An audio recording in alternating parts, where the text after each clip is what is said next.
हमने क्योंकि may be हमारे बड़ों ने हमें ट्रॉमेटाइज कर दिया इस चीज़ को लेकर कि आप बच्चा पैदा करोगे फिर तो आप कुछ भी नहीं कर सकते। मैं जब एक्सपेक्टिंग थी मुझे इतने लोगों ने, मतलब मुझे कभी भी किसी ने कोई अच्छी बात नहीं बोली। मुझे हर किसी ने बोला कि बस अब देखना, अब तो तुम्हें सोने को भी नहीं मिलेगा, अब तो तुम्हें खाने को भी नहीं मिलेगा, अब तो तुम गर्म खाना भी नहीं खा सकती, अब तो तुम कहीं बाहर नहीं जा सकती, अब तो तुम ये नहीं कर सकती, तुम वो नहीं कर सकती।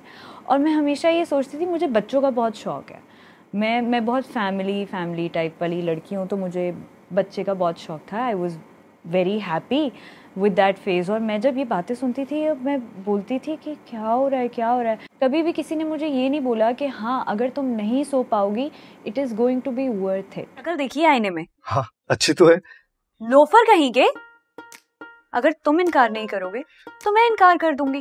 डरती नहीं हूँ किसी से, सबके सामने जाकर बोल दूंगी ये शादी नहीं करनी तो नहीं। मिस महक मेरी बात सुनने प्लीज, आप बैठ जाए, रिलैक्स हो जाए। तुम मुझे मेरे ही घर में मेरे ही कमरे से बाहर जाने से रोक रहे हो। नहीं। किस किस्म की गुंडागर्दी है? पुलिस को बुलाऊं मैं अभी? नहीं मैं तो तुम्हें प्यार से समझाने की कोशिश कर रहा हूँ, प्लीज बाहर। मन्नत मुराद करंटली ऑन एयर है, लोग आपको देख रहे हैं स्क्रीन पर। इस कैरेक्टर जब आपको ये ऑफर हुआ तो इस कैरेक्टर को चूज करने की क्या कंसिडरेशन थी आपके लिए? सबसे पहले तो मतलब बहुत सारी चीज़ें थी, लेकिन आई थिंक जो आप प्रायोरिटी पे देखते हैं वो ये था कि प्रोडक्शन हाउस, मैंने खुदा और मोहब्बत उनके साथ किया था, असद कुरैशी, अब्दुल्ला कादवानी, तो नो डाउट कि मैं हाँ ना बोलूँ अगर मुझे स्क्रिप्ट अच्छी लगे।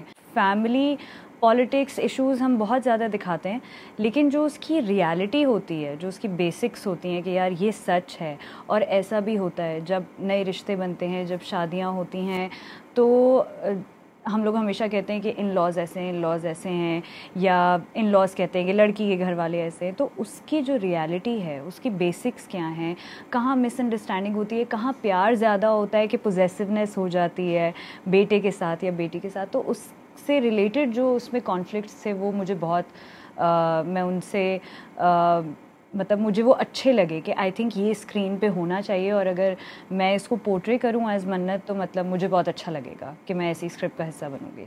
सेट का एक्सपीरियंस कैसा था आप लोगों का? सेट का एक्सपीरियंस हम लोगों का बहुत अच्छा था। अभी मैं जब हम लोगों की एपिसोड ऑन एयर जानी थी इस वीक की, तो मुझे एकदम से याद आया, मैंने कहा एक सेट पे हम लोगों ने एक चीज़ की थी, एंड आई यूज्ड टू, मैं शुरुआत करती थी ना हर चीज़ की। मुझे खाने का बहुत शौक है, तो मैं खाने मंगवाती रहती थी और मैं हर किसी को बोलती रहती थी। तलहा डाइट कर रहा होता था तो मैं उसको बोलती, मैंने कहा समोसा खाओगे, मैंने कहा चाट खाओगे, मैंने कहा आज तो हम लोगों को फ्राइड चिकन खानी चाहिए। तो मैं हमेशा उसकी डाइट ख़राब करने वाला बंदा होती थी। और फिर हम लोगों ने एक दिन मैंने इनिशिएट किया, मैंने कहा यार आज हम लोग खेलेंगे खो खो। हम लोगों के टाइम था थोड़ा सा हम लोगों के सीन में, तो हम लोगों ने वहीं अपने मेकअप रूम में, ज़रा ज़्यादा बड़ी जगह थी हमारे पास, हमने वहीं कुर्सियाँ लगाई और हम लोग ससुराल शूट कर रहे थे, तो उनकी फैमिली वगैरह सब लोग, हम लोगों ने फिर वहाँ पे खो खो खेला। We had a lot of fun उस तरीके से अगर देखा जाए ऑफ स्क्रीन। और मैं भी अपनी ज़िंदगी में बहुत कुछ करना चाहती हूँ, एंड शादी is just not on the list right now. लेकिन ये बात अब कोई समझे तब ना। ड्रामों में आपको लगता है कि इट्स टाइम हम पोर्ट्रे करें कि शादी doesn't mean the end of your dreams या you know your? I think yes definitely. तो मेरे ख्याल से वो एक चीज़ बड़ी ज़रूरी होती है, तो इस कैरेक्टर में भी कहीं ना कहीं वो चीज़ थी। और आगे जिस तरीके से हम लोग बढ़ेंगे कहानी में, तो वो चीज़ हमें नज़र आएगी कि मैं किस तरीके से उस चीज़ को, मैं ये नहीं कह सकती कि मैं छोड़ देना चाहती हूँ, कि मैं शायद अपने एम्बिशंस भूल गई हूँ या मैं अपनी जॉब छोड़ देना चाहती हूँ, बट मे बी वो एक होता है ना कि ठीक है आपको अपना प्यार मिल गया है फाइनली, और अब आपकी ज़िंदगी अच्छी चल रही है और अब आप आगे बढ़ना चाहते हैं अपने इस फेज़ में, और मे बी उसको आपने थोड़ी देर के लिए होल्ड ऑन किया है, which is not a bad thing. मन्नत की जो आपने अभी स्टोरी नरेट की है, हमने जो देखा और अब आगे देखेंगे, साउंड्स वेरी मच लाइक इकरा अजीज़, लाइक लिटरली आप किस तरह रेजोनेट करती हैं इस कैरेक्टर से? बहुत ज़्यादा, इसमें बहुत सारी चीज़ें हैं। मे बी उतनी मुश्किलें नहीं थी जितनी मुझे आ रही हैं, मन्नत को फेस करनी पड़ रही हैं अपने प्यार को पाने में। मे बी उस चीज़ से मैं नहीं अपने आप को बिल्कुल कनेक्ट कर पाती, बट उसके अलावा आई थिंक सिर्फ जो एम्बिशियस लड़की है, जो एक हैप्पी सोल है, आई थिंक उससे मैं बहुत ज़्यादा रिलेट करती हूँ। और मैंने मन्नत से बहुत कुछ सीखा भी है अपनी पर्सनल लाइफ में। अगर मैं कहूँ, मैं क्यों जहर खाऊं? मैं क्यों मरूं? तुम सब क्यों नहीं मर जाते? तुम लोगों के अंदर कितना जहर भरा है। चुप कर जा बस। तूने हर औरत की तरह हमेशा अपनी बेटी को ना चुप ही कराया है। आज मैं चुप नहीं रहूंगी, तू हमेशा चुप रही है। आज मैं बोलूंगी। एक थी लैला से पहले एक certain I think a couple of years आपने गैप लिया आफ्टर कबीर's बर्थ, सो वो आपके लिए कैसा था adapting to that change, because आप बैक टू बैक कर रही थी and as far as I remember I think you were at the peak of your career. I would say adapting to that change was much easier क्योंकि एक थी लैला यासिर ने direct किया था, तो मुझे कभी भी ऐसा लगता नहीं था कि मैं घर से दूर हूँ। हम लोग साथ शूट से निकलते थे, साथ वापस आते थे, तो वो बहुत आसान था। फिर मेरी बहुत कम दिनों की शूट थी, तो मुझे ऐसा लगा पर्सनली कि मेरा इतना गैप आ गया है, तो मुझे लगता है कि 10-15 डेज़ का काम is not a bad thing कि मैं इससे शुरुआत कर सकती हूँ अपनी। मतलब एकदम बिल्कुल आप एक ड्रामे पे चले जाएं तो उसका बैक टू बैक शूट होती है और वो काफ़ी दिन चलती है और वो बहुत सारे महीनों में डिवाइड हो जाती है। फिर आप ऑन एंड ऑफ बहुत ज़्यादा पूरे दिन के लिए बिज़ी होते हैं और घर से दूर हो जाते हैं। लेकिन एक चीज़ मेरे लिए बहुत मुश्किल थी, वो था मेरा पहला ट्रैवल कबीर को छोड़ के जाना। और कबीर मेरे ख्याल से उस वक्त थे 3-4 महीने के। मैं सब कुछ प्रिपेयर करके गई थी, मैं बहुत फिनिकी हूँ। तो मैं जा रही थी 2 अवार्ड शोज़ के लिए और वो आई थिंक 2 हफ्ते का मेरा ट्रैवल था।